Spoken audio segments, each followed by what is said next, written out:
සුබ අවුරුද්දක් වේවා හැමෝටම සෙල්ෆි රැප් මේ දවස්වල හැමෝම අන්තර්ජාලයේ සෝෂල් මීඩියා වල කතා කරන දෙයක් තමයි. ඉතින් සමහර අය මම දැක්ක මේකට බැනලා දාලා තිනවා ආටිකල්ස් යනවා. ඒ වගේම හොඳ අලුත් ටැලන්ට් එක තියෙන කොල්ලෝ එළියට එනවා.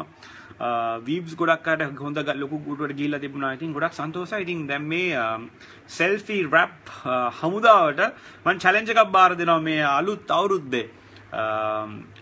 ඒක තමයි ඔයගොල්ලන් දැන් අලුත් අවුරුද්දේ ගොඩක් වෙලාවට ගොඩක් අපි කිරිවත් කාලා ගෙදර මෙහෙම හිටියට ගොඩක් අය පාරේ දුක් විඳිනවා. ඒගොල්ලන්ට අලුත් අවුරුද්දක් කියලා තේරෙන්නේවත් නැහැ.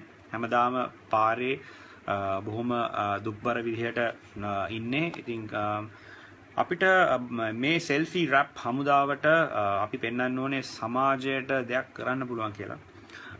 ඉතින් මම චැලෙන්ජ් එකක් දෙනවා මේ හැමෝටම සෙල්ෆි රැප් වීඩියෝස් කර හැමෝම මේක කරන්න ඕනේ ඔයගොල්ලන්. එතකොට මම මේ අපේ කරපු වීඩියෝස් අපිට අප්ලෝඩ් කරනවා මගේ පේජ් එකේ. ඒ වගේම තව ගොඩාක් අය රැප් කරන්න ඉන්නවා. ඒගොල්ලන් හැමෝම ෂෙයා කරයි. ඔයගොල්ලන් කරන්න ඕනේ අලුත් අවුරුද්දට කෑවුම් කොකිස් කිරිබත් අරගෙන ඔයගොල්ලන්ට පුළුවන් කීයක් හරි රුපියල් 20ක් 50ක් හරි කීයක් හරි මුදලකින් පාරේ ඉන්න කාට හරි උදව් කරලා අවුරුද්ද මේ අලුත් අවුරුද්ද අපි හොඳ විදියට සමරමු. ඔයගොල්ලන්ට කරන්න තියෙන එහෙම මොකක් හරි දෙයක් අරගෙන කිරිබත් ටිකක් කැවුම් ටිකක් යම් කිසි මුදලක් අරගෙන පාරේ ඉන්න කාට හරි අපි කාටට උදව් කරමු.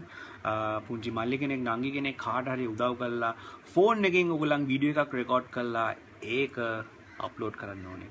මේක තමයි අලුත්ම චැලෙන්ජ් එක මම ඔයගොල්ලන්ට බාර දෙන. මම ඉස්සලම මේ චැලෙන්ජ් එක දෙනවා අපේ ෆිල්ටිට මේ දවස්වල කතා බහට ලක් වෙන කෙනෙක් කයිස කැන්ඩිවල ඉන්නේ මේ දවස්වල and big girls ඔය තුන් දෙනාම කරන්න ඕනේ මේ චැලෙන්ජ් එක බාර ගන්න ඕනේ.